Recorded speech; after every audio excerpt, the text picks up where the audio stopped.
Barangin sing lakon iman rakona sabar-sabari. Prabu sono tambah pangestu. Tambah pangestu.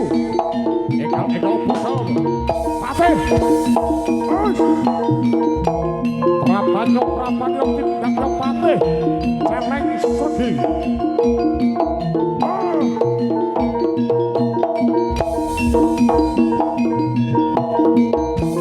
Kabeh dari patih celeng sedi kang samsa asesumbat ora tegas cocok papat palune pati.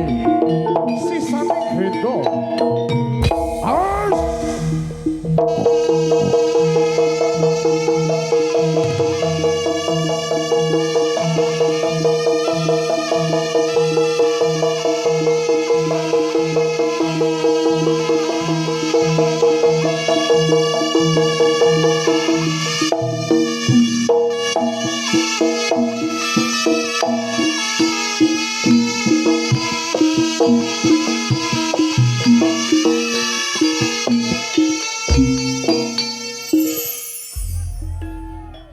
Sang Patih Sigranata baris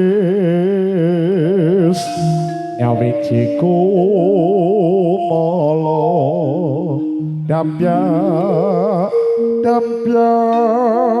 kumrekut lampahing pinarung keprak watak agati kumelar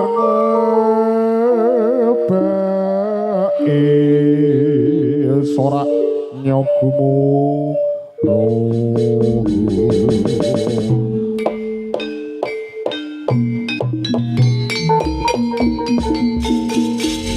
Pelakarta wau jatranipun diri Prakadang putra ingkang samya hakrasuk busana ingkang hangebaraken arahan wadyabala Sang Nata Prabu Klara Sewandana kang samya tumuju ing Kadipaten Kediri kang den sedya hanggoyong Diakusuma ayu kang jejuluk Dewi Sangga Langit kasaru prabanyo kabegal dening Patih Celeng Sregi sakwadya balane ing leladan wana Lirbaya kang den pungkasi tanding yuda wewasana para tamtama Sadra Wahyu Muda samya lumaksana kita